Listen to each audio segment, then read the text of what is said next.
one day we're all going to die. We're all going out one day. And I don't want to get to the point where I've always said this. I don't know why this has always been in my head, but I've always thought I don't want to sit in a chair as an old man and go, only if I, maybe if, what if I'd, no, that. I'd rather throw the kitchen sink at it. Yeah. And whatever the decision you're going to make, it's going to be an experience from it anyway. So what's up, guys? This is the Ollie Olds Podcast. My guest for today is Shane Lewis-Hughes. He's currently a player at the Cardiff Blues, played for Wales, and a proper Valley boy. But he signed a big 2-year deal at Newport Gwent Dragons, and I'm excited to be where his journey is going to be going. So this episode is talking about his life, his rugby career, how he is an authentic person, how he carries himself on a daily basis, and working with myself on this journey. Thank you. I look alright though, I look like ridiculous. You can't polish your shit, but you're okay. Nah, you're good, man. Don't just talk it, walk it. Walk is on. Don't just talk it, walk it. Walk is on. Shane, brother, how are you? All good. How are you feeling about doing this today? Yeah, no, I was looking forward to it, but now I'm sat here, I feel a bit nervous. Oh, mate, I love it. It's a hell of experience getting people on you, and you just see people. A lot of people who come on the podcast, they feel at the end of it like they've just like dumped a massive load off their chest. If you know what I mean, just like fuck, that was as good, you know. Because when do you ever get like a 45 minutes an hour fully to just talk and listen and engage in someone? It's like a different. It's very rare for people to have that. Yeah, but I think as well, because like especially with today in society and stuff, everyone's always on their phones and stuff, and then you don't actually just take that time just to have a decent conversation with someone, do you? So massively, man. Yeah. Well, man, look, it's an absolute pleasure on you. I've been blessed to get to know you on a deeper level with the work that we've been doing for some time. But there's some exciting stuff for you happening. Exciting stuff happening with you soon, and what has been happening recently. Playing for the Blues, having the honours to play for Wales over the COVID period, and now venturing over to lovely old Dragons. Yeah, no, it's it's all comes quick, doesn't it? I always thought that I'd always be at Cardiff and everything. But yeah, look, I've fully enjoyed my time at Cardiff, and the opportunities I had there have just been amazing, and the people I've met over the years. It's been tough, the last few years with, which I'm sure we'll talk about with the injuries and stuff.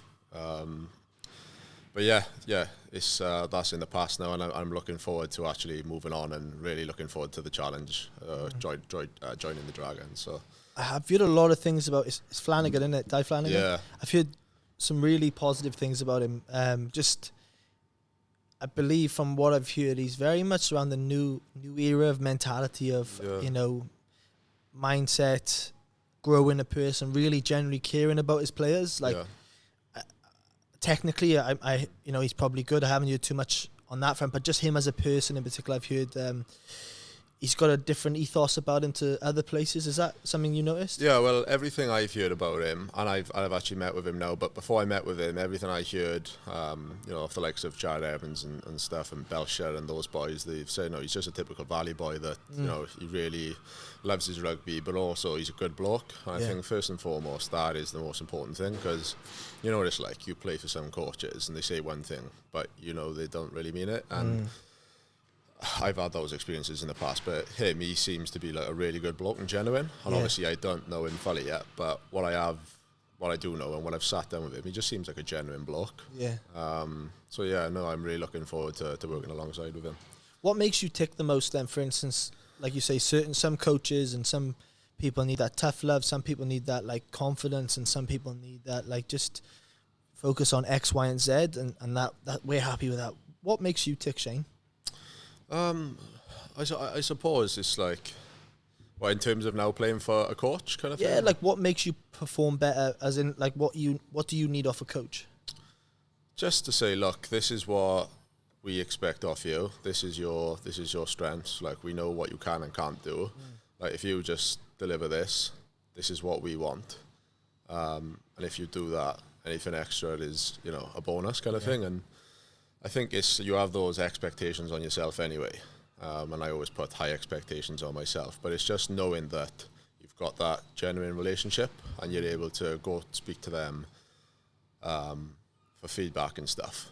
And as long as they're genuine, be like, look, you just do this. This is good enough. This is your game. Stick to this. And you can go out there then and just do that. You're not overthinking anything. And you're not having, feedback the next week, oh, well, we needed you to do this, even though I've told you I wanted you to do this, X, Y, and Z. It's just having that genuine relationship. Yeah. And just having an open conversation with the coach where each week you can look at games and go back and forth. I think that's healthy, to be honest. I just like it nice and simple. Yeah. This is my game. This is what I'm going to do. And happy days. And you can, once you feel like you're comfortable in that area, that's when you can start to branch out to other things. But as long as you know X, Y, and Z is what you need to do on that day. Exactly. Yeah, just nailing those basics, and hopefully that's good enough to then. Yeah. I think even from our time working together, Shane, like obviously I remember there was a saying. I think Alan Wynne-Jones said it about you. He said it's refreshing to have another version of him or something around those lines. Was that it? I think I think Elliot D mentioned it after. I think we had a weight. We had a weight session, and we had units straight after it. So units is, people know, so we had like a forwards line out session in the barn straight after we had weights. So we'd done our weights. And we were just like, I think I was just like training alongside him, and like we were just going back and forth.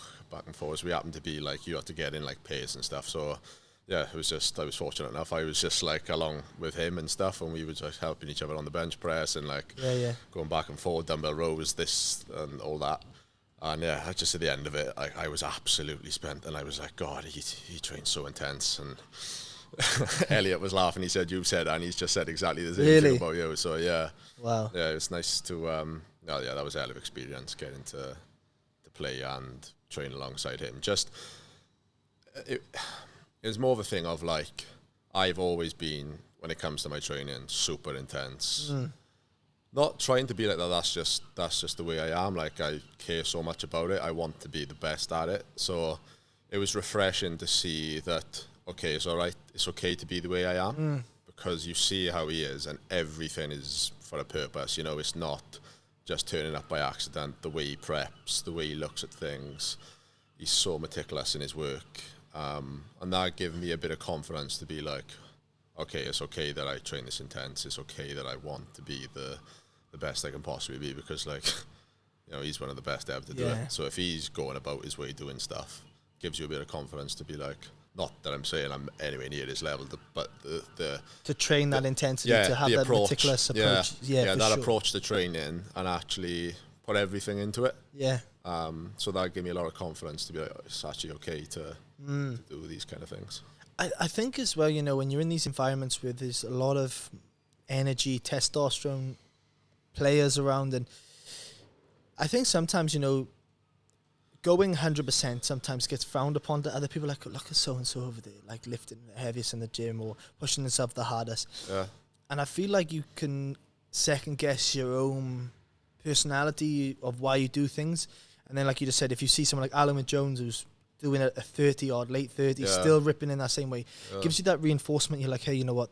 Become more myself. There's a saying, I believe, like by David Goggins. He says, the more misunderstood you are to others, you are more understood by yourself.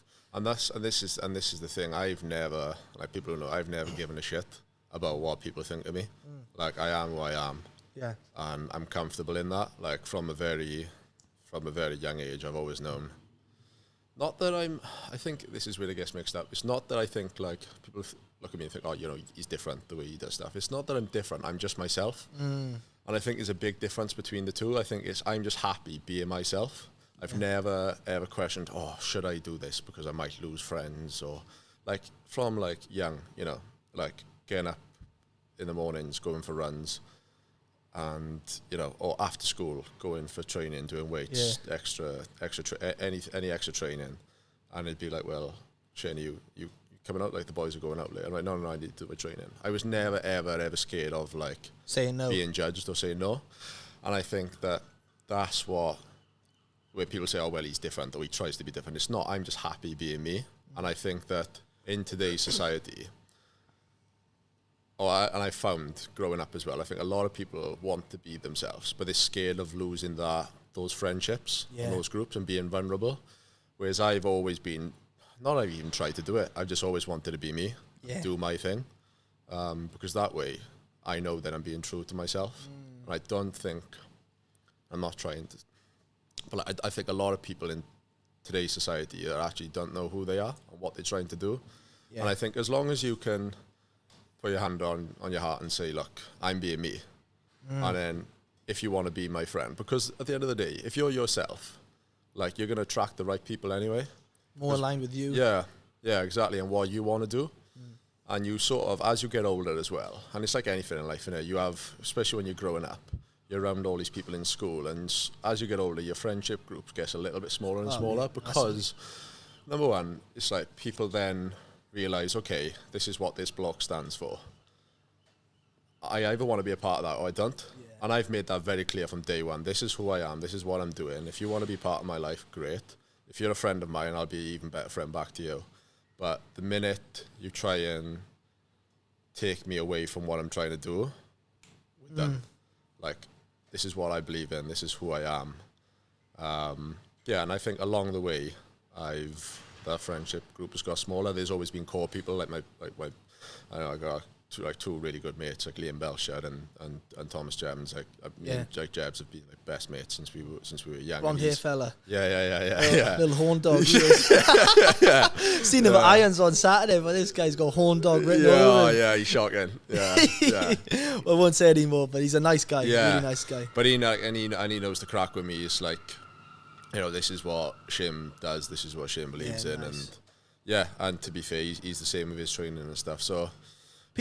People either, I believe, respect that and it influences them to become more themselves, or they have that projection of what they can't do. And it's two ways people do it, That's why people, for instance, who promote their lifestyle, or even what I do with my work, you either buy into it and get inspired by it, or you're on the other side of the fence throwing stones because you wish you could do that, but you can't. You're not willing to do that because you fear of losing out, fear of rejection. If I lose my friends, what they think about you. Worry about everyone else's opinion by yourselves. It's making the jump, innit? And that's the thing of life. It's like it's the saying, the comfort zone is the biggest killer. Like it's in terms of anything in life. Like there's always that, okay, I'm in my comfort zone here, but I know on the other side there's something that could be really, really good. Yeah. But I know I got to make the jump and I got to commit to it. But people are scared of committing to it in case it doesn't happen.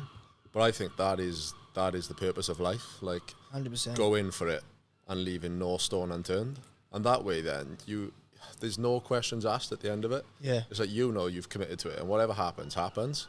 But at least you've been true to yourself and you've actually gone for something, rather than just, unfortunately, doing what a lot of people do these days in society and just get comfortable and never actually going for anything. Because of that, because they're scared of being vulnerable and because they're scared of losing that friendship, or sometimes because their friends don't want to do it. They feel like then, okay, well, if I go for it, I'm going to lose them. Yeah. But like I said earlier, like your true friends are going to want the best for you anyway. And I've been lucky enough to have a couple of people in my life that want the best for me. But I think that is as well, it's a Welsh mentality. You said about the point of like, it's uncool to train hard, it's uncool to try stuff. Yeah. Like the stuff you're doing now, do you know what I mean? Like really like putting yourself out there, which is amazing. But also, it's like a lot of people would be like, "Oh, look at him! He thinks he's like in Wales, which is nuts." And I've always found this bonkers. Like people think, "Oh, look at him! He thinks he's better than what he is." What? Because I'm trying to do something in my life. Because what I aspire to be more. And it's like I couldn't care, man. Yeah, and exactly. And I think that is unfortunately growing up. It's like it's a Welsh mentality, and I found this massively in rugby. You get characters like, "Oh, look at him! He's a lick arse. He's trying to brown nose the coaches by doing this, that, and the other." And it's like, no, I'm just like, I'm committing to this, so why would I half-ass it? Yeah, I'm trying to better myself here. Yeah. This is analogy essentially. Like if you had 3 circles, we'll have an inner circle, middle circle, and an outer circle. And when you were younger, right, there might be some boys in that circle who were, down the partying path, doing other things, up to no good. And when you're young, naive, and open to everything, trying, building relationships, let's say that, they might be in the middle, inner circle, and then you have other branches then of people not as close over time. But as you get older, that inner circle should only have 3 or 4 5 max people in there. That should be your partner, that should be your best friend, that should be your mentor, that should be someone who's uplifting you, that should be people who inspire you on a regular basis, and you speak to them quite often. 100%. Family, that should be in there. And those people who were once in that inner circle, were in that path of partying or up to no good, well, you either put them in the middle circle or in the outer circle. And where you are in the outer circle is you might touch it base with them every 2 weeks, 100%. catch up them. And then the outer circle then is people that you just send them a text every 4, 5, 6 weeks. How are you doing? How's things going? Yeah. Now, that doesn't mean you're burning bridges going, F you, you're into this lifestyle and I'm not. It's just not your core group. Just of not your people. core group. Yeah. But what you got to do over time is identify who those people are. And you can engage in that by, when you're with them, when you leave the conversation, do you feel energized or do you feel exhausted? 100%. There's drainers and there's fountains. It's a Are you a vibe. drainer or fountain? And as soon as you realize who they are, put the fountain people in that inner circle, the drainers more in the outer circle, but give them love. They still need love. They just don't know it yet. And I think doing that over time, and that is a hard practice to do, because if you do have a tendency of wanting the best for people, upsetting someone is it's not nice. It's normal for you to do. But the best thing I've ever done was identifying who's in my circles. Are you in my inner, middle, or outer? From that, then I'm moving in the right path quicker instead of sabotaging it, going out with the X, Y, and Z. And seems like you're doing that pretty well anyway, Shane. But people do it. No, they do. And this is, without even realizing it, if I do this, I reflect back on my life quite a lot. And, like Jevs will tell you, I've always, even growing up through school, I'll remove myself from group. I've always been an introvert anyway, just in terms of the way I am, because I feel like I approach things a lot differently to some people growing up. And I think that's the thing of, again, I've always been comfortable being myself. Yeah. So it's an amazing talent to have, though, because so many people cannot be it. Yeah. And this is the thing, and growing up, I didn't have a huge amount of friends because of that, and people used to judge me and say, oh, he thinks he's better than what he is. It's like, no, it's not that. I literally can't. You know, you're in a group of friends or something, and they're talking about something that you do not believe in, and you've said, you might see it, and then people just go, oh, yeah, I agree. But you know they don't. Yeah. I cannot. So you got to say, I don't agree. I'm like, I will call you out. You're talking bullshit. Yeah. You're talking shit. I don't believe in what you're saying. Yeah. And then you end up losing friends. But it's I'm not going to sit there and agree with what you're saying. Or if somebody is slagging someone off and they're a mate, and I'm going to go, oh, yeah, just because I'm friendly with it. Oh, yeah, I agree. I'll be like, no. You're not going to speak to him like that. Or you're not going to. And I've always been able to just not try to do that, but I can't fake being someone else. I can't. So I'd rather, and this used to happen throughout school, I would eat food on my own, because a lot of the time that I wouldn't. You just don't want to get caught up in all of the BS. I wouldn't get caught up all the bullshit or stuff I didn't believe in. And I think that when you're that age, it can be quite vulnerable, because everyone, it's when you're in school, especially when you go to a comp, you're all people are trying to fit in and find new friends, and I find a lot of people will stay in a group just for the sake of being in a group. And I'm like, I am so okay being on my own. Yeah. I am so okay eating food in the back of the cantina on my own and just being me. And I do not give a shit. If you like me, fantastic, I'll be a great friend to you. And I've been lucky enough, like I said, to have a couple of friends, but I've never had a huge amount of friends anyway. That's okay. And that's acquaintances is fine. And that's okay with me. And this is the thing. I think people need to be they need to be around a lot of people just to say they know people. Where it's just because you know people doesn't mean they have your best interest. True.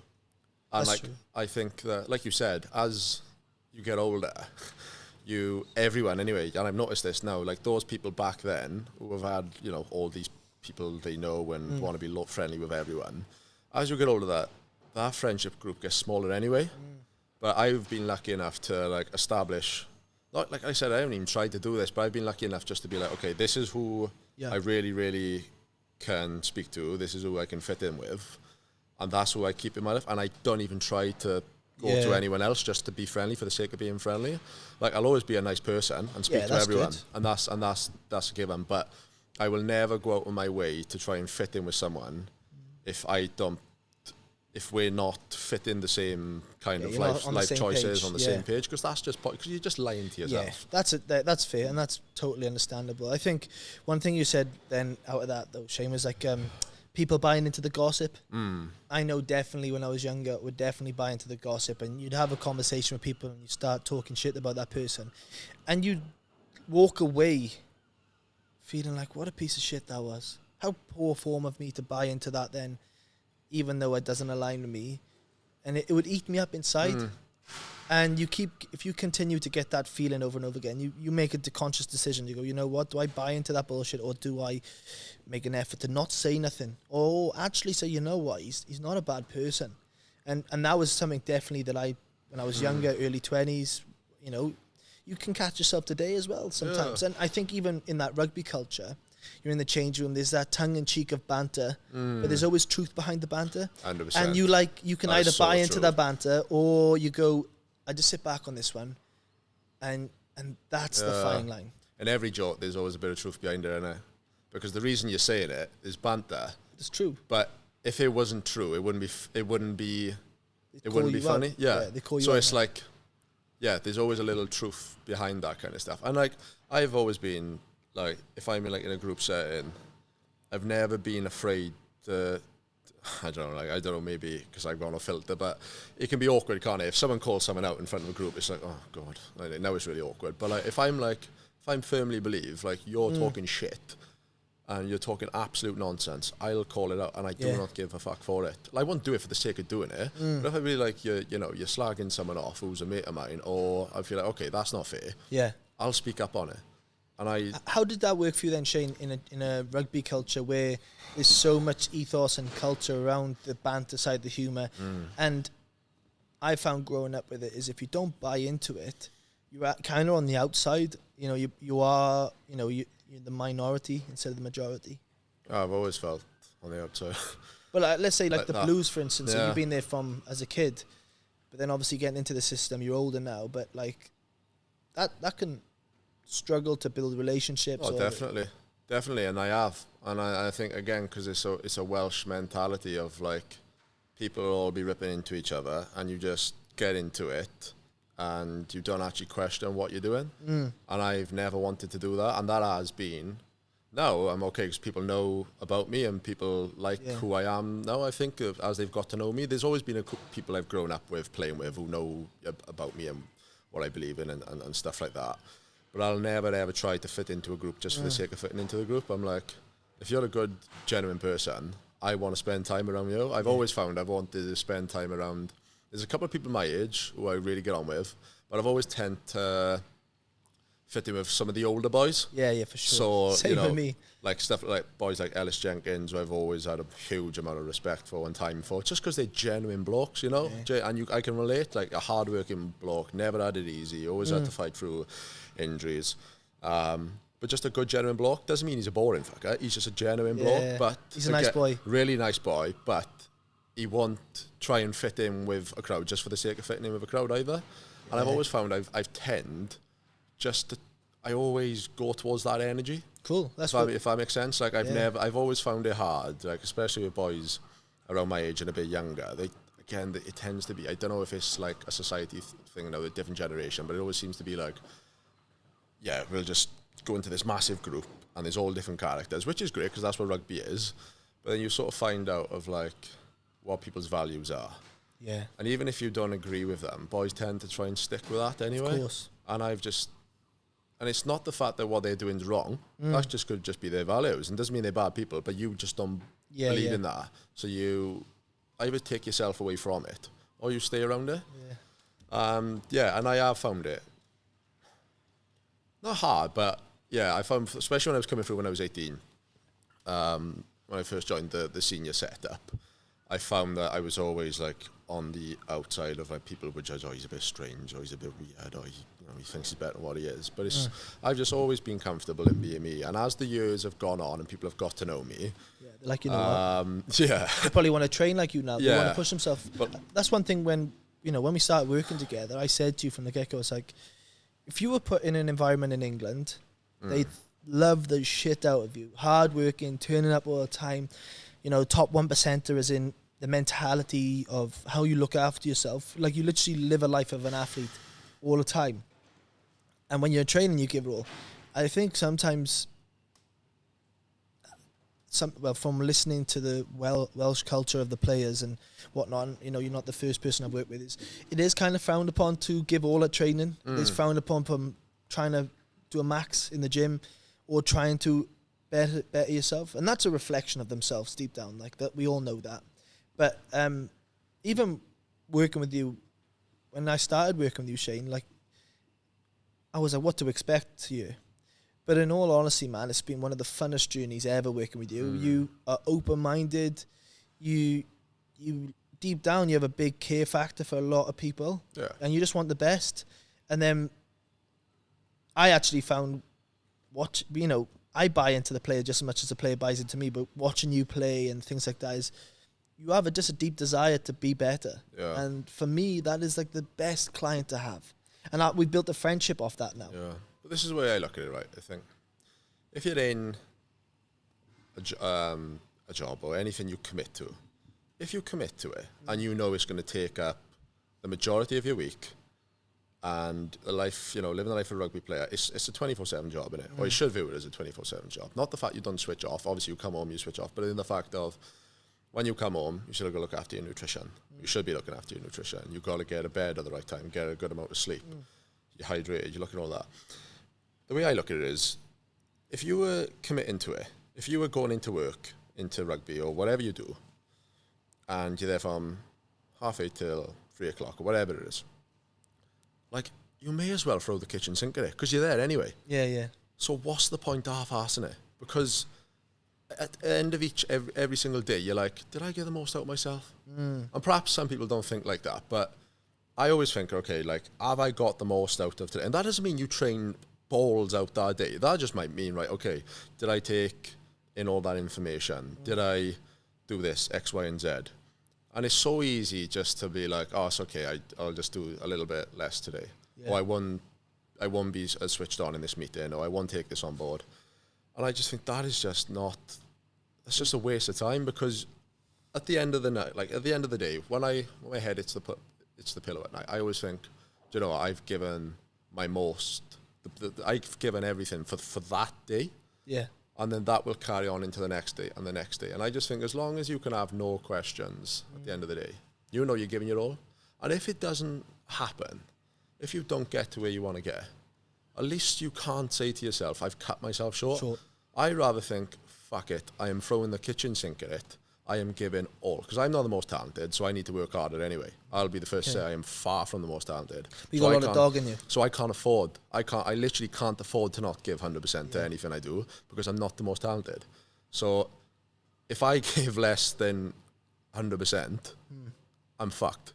So some people who are super talented can afford to give a little bit less. Yeah. But I always just think, like, if you're not giving your best, you're lying to yourself. And that catches up to you in the end. Yeah, for sure. And I think talent can only take you so far anyway. So, like, if you don't have hard work but you're talented, you're not going to make it anyway. Yeah. So I'd pick hard work over talent. 100%. But no, you bang on there. You bang on right with everything you said. The drive, the mentality to have it all. And the other thing as well is you look back on your career and there's nothing worse than reflecting on it and going, you know what, I did have more in the tank. I should have done this. I should have done that. And when you come to the real world of getting a job, you'll realize, shit, we had it pretty good. We had it pretty good over there, training, nutrition, recovery. That was my life. Going, this is my life on a daily basis. I kind of, there's a few things I want to step into, Shane, with you. First of all, I was fortunate to train with you on Saturday at Ions. It's tough, wasn't it? Yeah, well, I know it was the pump house, whatever he calls it, Robin, but fuck me dead. I didn't know how hard it was. I know, it's like a cardio session, wasn't it? I know. Mate, I'm not a heavy lifter. And I got in there and he's like, right, it's a pyramid to warm up, 10, 8, 6, 4, 2. And I was like, oh, sweet, okay. And then I seen the warm up was like, the bar was already set at 90 for me. I was like, what the fuck's this? And then it was like superset that, was superset this. But he's doing amazing things down there. Like, that was literally designed for, the boys, but like the classes he's doing at Ions. I've only got to know Robin from connections of people like yourself, Brad. But what a great bloke. Again, though, there's no coincidence, is it? What does he base his values off? Hard work. Hard work. Hard work. Literally, he's one of the most hard-working blokes I've ever come across in my life. And so enthusiastic and so fucking passionate about what he does. And it's like, you want to be around that energy. Yeah. Like, and there's no doubt, after you left that session Saturday, it sets you up for your day. Yeah, for sure. And I always say that, like, if you can do things early in the morning, set you up for your day, it just carries on. Yeah. And like, you're around people, and that's where you come. You're either around sappers or people who boost your energy. Yeah. And he is always like, it's non-stop with him. He's always enthusiastic. Yeah. He's up at like, I don't know, 4:30, whatever he's up. And he's like, good from the get-go. But my vibe. You're around that building, you're in there, and he's created like a family. He's created like a culture where people can train and want to be there and get better. And that is like... That's what you want, isn't it? That's what you want, yeah. And I think people take that for granted. So like, for instance, this morning now, I do a run club every Thursday in Bridgend. Yeah. And there's all walks of life there, as in people who've got normal jobs, builders, cleaners, salesmen, whatever, they're all there, right? Even, ex-players or current players. But I think it's refreshing for people to do it because you're just around good people. Literally, all I'm doing is being myself, and it's bringing people together. You have a coffee after, and it sets you up for your day. Literally gets your day going, and you're like, fuck. How often do you get around people like that environment if you work a 9 to 5 in an office? You never do. You've got whingers, problems all the time. 100%. You get this done early in the morning, go for a run, and it just sets your day up. And I just think is like you said, it's a coincidence how people like myself, like you, like Robin, Brad, loads of other people I've come across since popping there on the weekends is like-minded and just want to be better in life, and that's the environment that you want to find yourself in. But credit to Robin and credit to everything he's doing. That's class what you were doing though with the 5 o'clock runs and stuff like that, because like you said, 5 o'clock they won't be coming. Oh, so fair enough, man. Give him an extra hour. Yeah, give him an extra. But no, that's class what you're doing, because that again, you're bringing in people from all different walks of life, different jobs, and if, like you said, if they go into their job in the office or whatever it is, and they're around people who just do the same thing every day, like, no, there's nothing wrong with those people. That's not what I'm saying. I'm just saying, like, that you can tend your energy can go down, but if you're starting the day with going on a big run, and then you finish off with a nice coffee, it starts your day off well, and you'll go into that job then being a bit more enthusiastic, and you'll want to like bring people's energy up, and you'll be a lot better person for that. And I always say to be the best person for others, you've got to put yourself first. Yeah. And what I mean by that is, it's not, people think that's selfish, it's like you can't be the best person for other people if you are not working on yourself, because how can you be? Because your energy is going to go down. And if your energy goes down and the way you do things goes down, that's going to rub off on other people, and that energy then spreads. So it's like, well, if you're starting off your day by going for a run, doing things that make you happy, well, you're going to be a better person to be around because you're more energetic, you're happier, and you're going to inspire other people, because there's no doubt what you were doing, that's inspiring other people. Sure, and that just lifts everyone. I don't know if I've noticed it. I don't know if I've just all of coincidence seen it now, but I've just seen loads of run clubs pop up everywhere. Yeah. Motherfuckers copying me. Nah, I love it, man. People doing these things, it's all free. But what I love seeing is people come in there, right? They come there, this one person, shy, unsure. Next thing you know, they're totally different. They're confident. They're doing girls' days. They're going for coffees with the girls. The boys are catching up, doing golf, doing extras. We go for dips on Friday. And I just think, you wouldn't have had this experience or met these type of people if you stayed in your own lane. Yeah. And that's an amazing thing to happen. I think that the one thing I would say now on society today as well, also, there is more people like yourself. Lloyd Ashley, what a bloke he is. Good amazing man, bloke, unbelievable what he's doing as well. Living well with Lloyd Ashley stuff. He does that thing once a month where people meet up.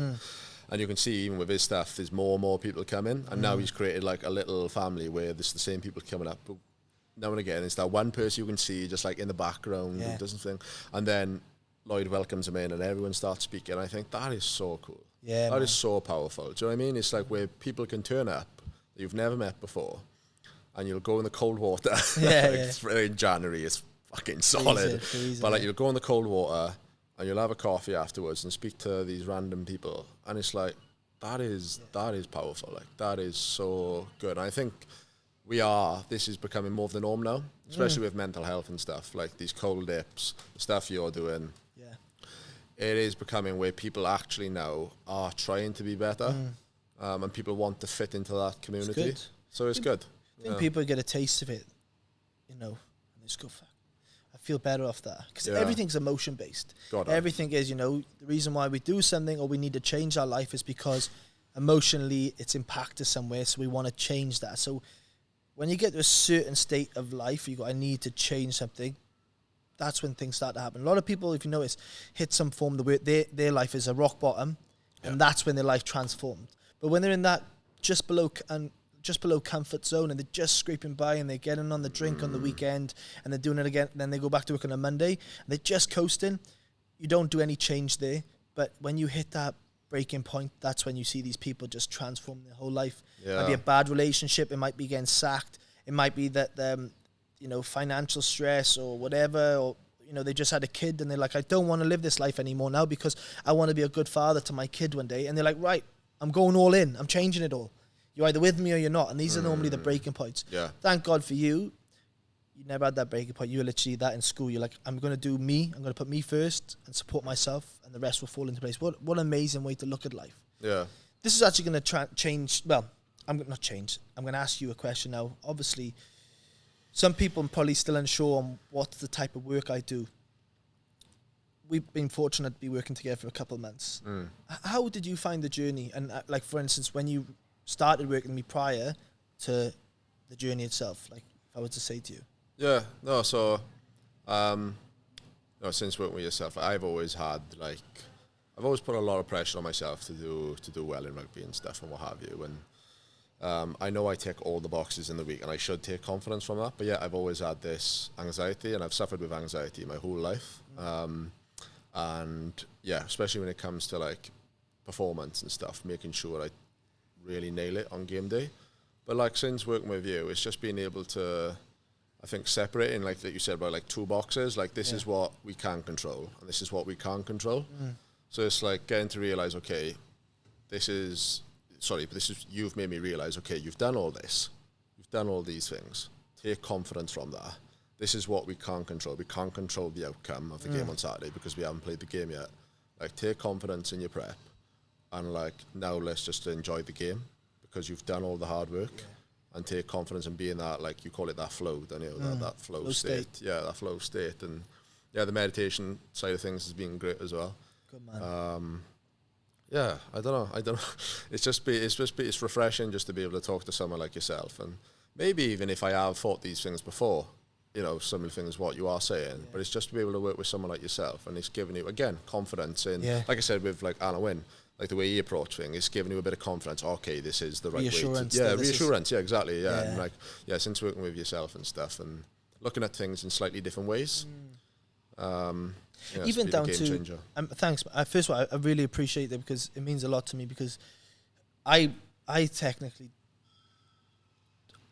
love seeing yourself, other boys, people I work with, just business owners or day-to-day people. I love seeing them blossom. I am so lucky to have that feeling of, I love seeing people win. Not everyone can say that, but even down to the little thing of like making mistakes for yourself, Shane, was a big one. Was if it was a drop ball or if it was something happened, how we deal with that. And that was the biggest one. I would be like, if you're making a mistake in game or in training, I'd be like, oh shit, oh fuck, he thinks I'm shit now. Oh fuck, like no, I'm not gonna play the next game. And it's all these crazy things. But then you watch every other game and there's always mistakes. Yeah. And you're like, well, of course that is the game. If you're trying hard. I remember Ellis Jenkins he used to say to me all the time, if you're not trying hard, if you're not making mistakes in training, you're not getting better. Yeah. And that's one thing that he said. There's a couple of things he said to me, which has really helped me. It's been massive for me as well. But yeah, that really stuck with me. It's like, well, if you're not making mistakes in training, are you even trying? Because it's easy just to course through a session, just go through the motions. Yeah. But I've always been in the thing of, even growing up, like, I'm going to try my fucking hardest no matter what. But then it would be like a thing, I'd make like a mistake in training or a game, and you sort of like go into like your shell a little bit. Sure. Like that just like, oh fuck, I won't try that again, just in case it doesn't pay off. Now I'm going to get subbed off or this. And all these thoughts go through your head, and it's crazy, and it wasn't healthy. But then I think it's like, since working with you, it's been like, well, fuck it, move on to the next job. Like, it's done. Yeah. Like, you're trying your best, so you can't control that. and that is the game. That is rugby. So yeah, there's been a game changer to me in the way I've looked at stuff. Like now, if like I make a mistake in training or whatever, I literally don't have no worries or anxiety anymore. No, I just laugh at it. I change it to like, okay, next time I like do something, this thing, I know I'm trying, just laugh, be like, it's okay, it's all right, Shane, next job. And like, it's literally been a game changer for me. Absolute game changer. Thank you, brother. That means a lot, man. That means a lot for you. And, you know, even down to the visualization stuff of that, we always talk about it. That's been huge, you know, visualizing what it is we wanted, you've achieved it, the outcome. Just seeing not just yourself, but all the players, we're humans. Like we you know, take the mask off of a player, business owner, father, son, daughter, whatever. There's a fella in there deep down that, you know, just wants the best. Yeah.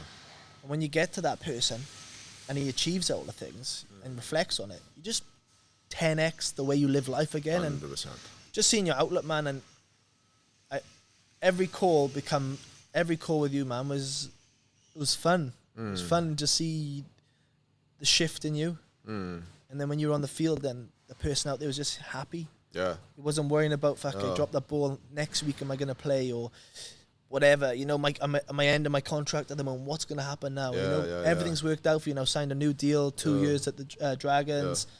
You know, there's so much happening this year in Welsh rugby. That's so And safe. that was crazy as well, especially when it come to the contract things and I didn't know what was happening. Because I was working with yourself and all these different ways of looking at stuff, I just felt so relaxed. And it should have been the complete opposite because of the anxieties and the previous history of me in the past, what I would have been like. That time I would have been literally like panicking, really in a bad way. But I felt so relaxed. I was like, well, it is what it is. I know I'm doing everything I can. Yeah. Take confidence that good things will happen. And actually manifesting, and this was a game changer, manifesting good things rather than always worrying about, because I always used to be like, I'd play a game in my head, the good and the bad, so then I'd be prepared. But like, actually, no, you're manifesting bad things, so let's manifest the good stuff that can happen. And it just, like I said, changed the game, come to the contract, and you know, something good come of it in the end. So, yeah, I'm definitely being in this, I suppose, flow state. Good, man. That's what it is, brother. Yeah, and it feels good. I love it, man. I absolutely love hearing it because it's obviously worked for you, which is great. This is going to lead me over to a bit of a different question, I suppose, but obviously from the valleys, Valley boy. Yeah. And in Welsh culture, rugby is probably the number one sport. There's a lot of pressure, and I feel like I'm not a Valley boy, but when I listen to people from the valleys, I feel like this is what's the right word? Without it being said, this pressure from the valleys to live up to, or there's someone from the valleys playing professional rugby, like this is pressure to live up to it. Do you ever feel that, or did you feel it? No. I suppose from the valleys, you know, if you're from the valleys, there's obviously got this reputation, like boys from the valleys got this reputation of being mad and, you know, bonkers and what have you, but no, I think that we're very passionate and genuine people. Like, you know, you can walk down the street down Treorchy or Ferndale or wherever you're from and you'll bump into anyone. Hi, love, how are you? But, you know, do you know what I mean? You speak to anyone, like, do you know what I mean? And I think we're just genuine people and we're really passionate. And I think that, like, you know, there's a lot of boys now coming through and playing for, you know, Cam Winnett and, you know, boys playing for Wales and stuff. Player, yeah, really good player. And, like, I think people are just genuine. From where we are, and they want the best for you, and they're really, really passionate about what you're doing and stuff. So it's not a pressure. You just want to make those people proud. And like I know when I played for Wales, like the club I grew up playing for, Ferndale, like they were amazing. Like they wanted me up the club. They wanted to do this for me, do that for me. They were putting stuff everywhere, and you feel just like. Being from the valleys, it's a small community, but with a lot of people living in the Rhondda, too many people.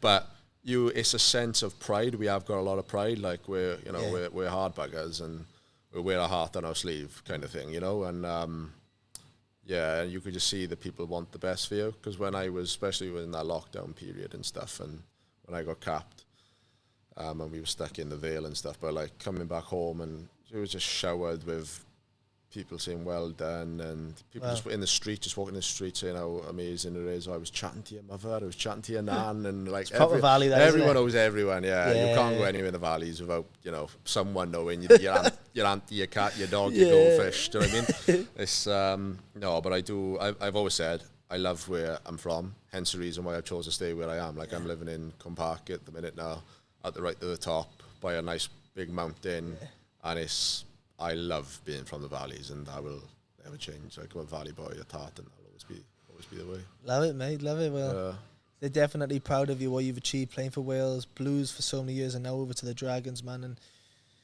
you don't realise as well, you're inspiring some youngster right now that wants to be like Shane. Yeah. That's a massive one, isn't it? Yeah. No, definitely. And that's the thing. It's like you never look at it that way. Like you think you're growing up watching these idols on TV and stuff. And you think, God, like, I'd love to be that one day. Yeah.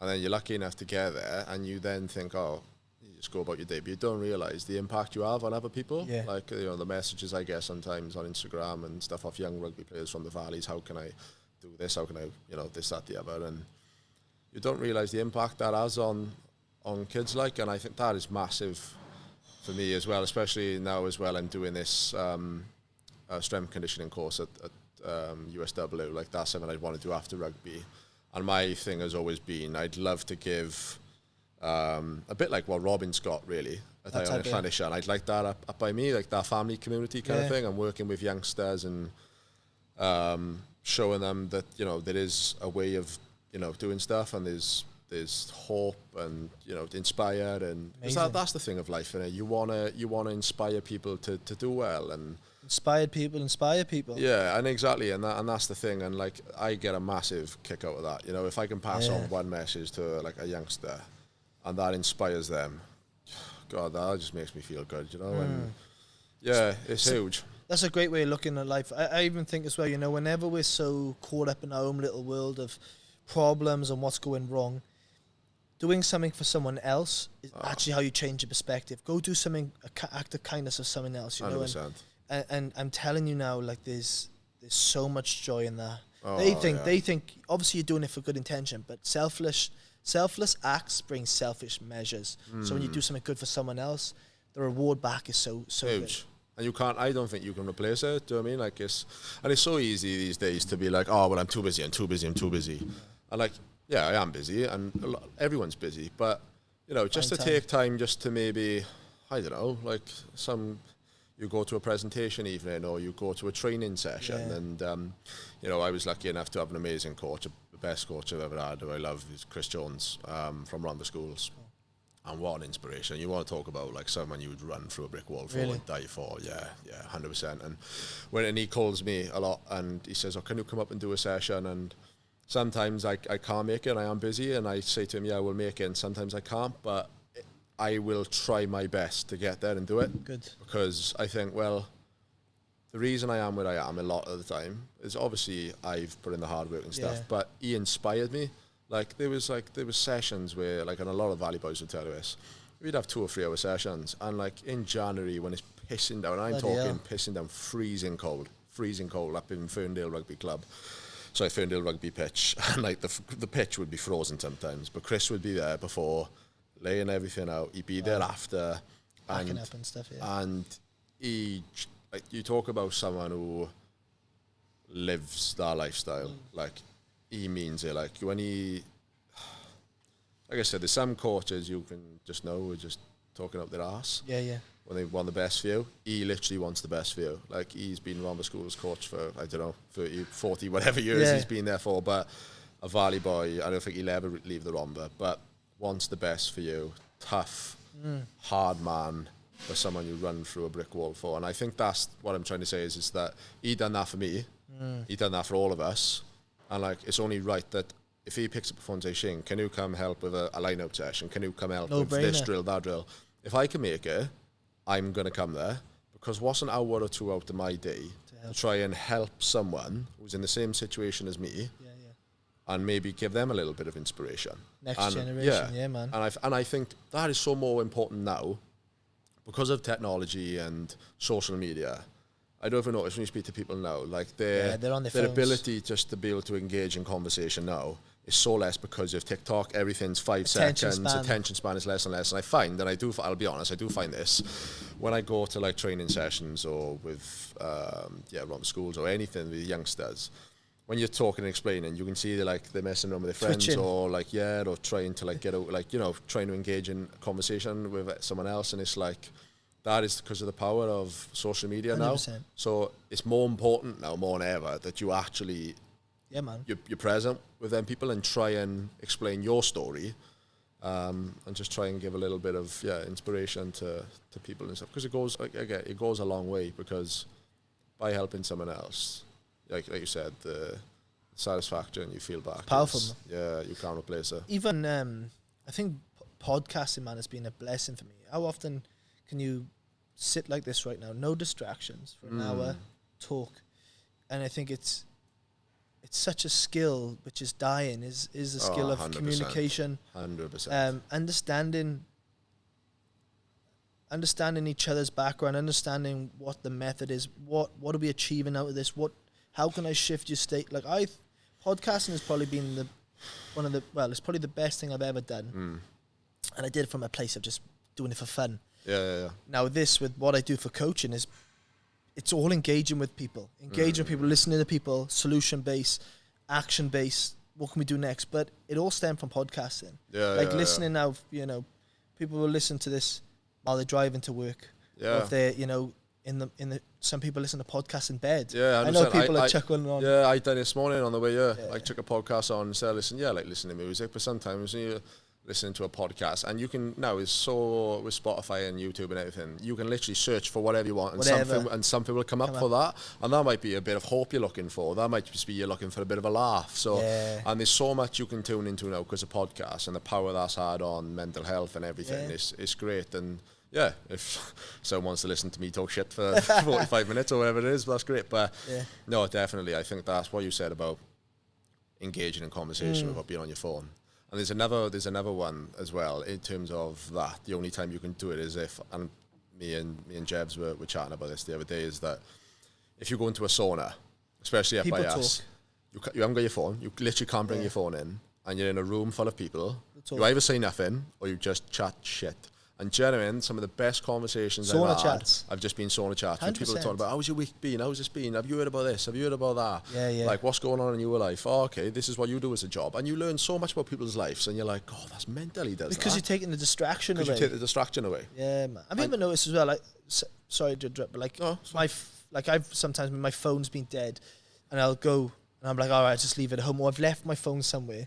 And like, you have that little moment like, shit, I need my phone. Then after you go, I don't need my phone. And you'll go most of the day without a phone. And you're like, that's been one of my best days. And it's literally because you're not getting sucked in by whatever the phone's telling you. You're just in the moment. You're present with people. You're engaged. You have more clarity on your day. These are all things that come from it. But the sauna's a big one. Huge. I mean, on that, like one of the boys said that, going back a few years ago, said that their phone was broke, so they had to get it sent off, and it wasn't. They didn't get it back for a while, so they didn't have their phone on them, so they wasn't able to communicate. But they said they'd never felt so clear. Yeah. As in, like, their head, they just felt like they could engage in conversation, and they felt a lot happier. But then what happened? You get your phone back, and you start just bump. And cause who says, for instance, man, right, that you're not making decisions authentically to you? Who says your phone subconsciously doesn't actually dictate what you do on a daily basis by what you watch and what you're listening to? 100%. I'm a big believer, man. Is I won't have like I won't follow, let's say, I won't follow women who are revealing online. I won't follow anything which is not like that's a bad thing, but like if I find that's not good for me, I won't have that on my phone. I won't follow that, like if it's not OnlyFans, but I mean something around there, women in bikinis or women, all that jazz. Like, and it sounds laughable right now, but it's taken me away from what I want. Yeah. And that might even not just that as well. On the other end then is like, just like, how many people do you know get stuck on like silly reels, watch reel after reel after reel. So I'm very mindful what's on my phone because I know what my attention span is, and I'll get distracted by it. Look at let's say it is. Look at fucking what porn does for men. Yeah, man. It's one of the biggest addictions, but mental health killers in terms of you get so addicted to it, you can't go a day without watching it. And I think that is a big thing. You know, like you're looking for short-term endorphin, and that's what it is. It's an endorphin. It's an endorphin hit without even saying, "Oh yeah, it makes me feel good." Yeah. But it is killing you at the same time because you're so addicted to it. Now you can't concentrate on anything else you're doing, and I think that the less I've always been able to just literally go phone, chuck away. Yeah. Like I can leave my phone upstairs, or I can chuck it away. And yeah, like sometimes you'll have a day, you're like, fucking, and then you look back, you're like, fucking, how long have I spent on my screen time? With your screen time? You're like, oh my God. And I've always made a conscious effort to get that down. Yeah. And especially when I'm with a group of boys, if we meet for a coffee, I think, right, phone down. Yeah. Phone down. I'm here for, I don't know how long I'm going to be here for. I'll engage Put your phone down. I tell other boys, put your fucking phone down. Yeah, yeah. Like, because you were basically saying, what is on your phone is more important than what I'm saying. So I may as well fuck off then. Because we're not doing anything here because I can do this in the house. I could text you if I wanted to. I can text you, yeah. So less chat. Yeah. And I think it's like people find it uncomfortable because they're not used to it. But the more you get used to doing that, the better. Yeah. Like you just say, "Oh, how was your week been? Oh, great, yeah. Oh, what have you been up to?" This is the art, man. The art of conversation is so powerful. There's a great book on this, right? And I always recommend to people is How to Win Friends and Influence People. Really good book on engagement, people getting the best out of people, actually showing interest in people. And that's why a lot of people run through brick walls for coaches, because they've engaged and made that relationship with people. That's a really 100%. Good book. But going back to porn, man, like it's creating weak people. Yeah, it's creating weak men. Yeah. And it's unbelievable. Mate, we're gonna have to wrap this up. I can hear a noise in the background. All good. Brother, as always, I want to ask you, I ask all my guests, it's on my top, what are you grateful for? I've said it to you before, I'm just grateful for being in this headspace now in terms of, you know, the people I've got in my life, the small core group of people. Grateful for still be able to play the sport I love. And I'm just grateful for being in this constant flow state. Just being happy. Love that, man.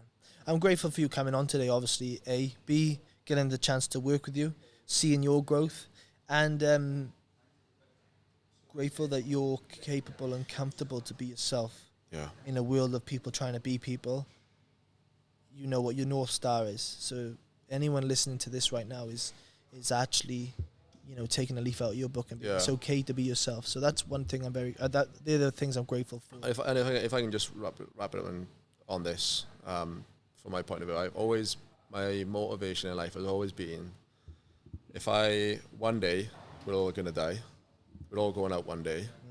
And I don't want to get to the point where I've always said this. I don't know why this has always been in my head, but I've always thought I don't want to sit in a chair as an old man and go, only if I, maybe if, what if I'd, no, fuck that. I'd rather throw the kitchen sink at it. Yeah. And whatever the decision you're going to make is going to be an experience from it anyway. So there's no right or wrongs. It's just a decision made that you're better off not having any questions at the end of it, is what I'm trying to say. And just give your all, and that way you can't live with any regret. Love that, man. Thank you so much, brother. Sweet. Top man. Don't just get walking. Top man, brother. Class. Enjoy that. I hope I was alright anyway. Oh, really good, man. Yeah. Thank you, Bush. Yeah, no, I fully enjoyed that, but fully enjoyed it. Just Good fun, innit? Yeah. What else can you get an hour? Just chat.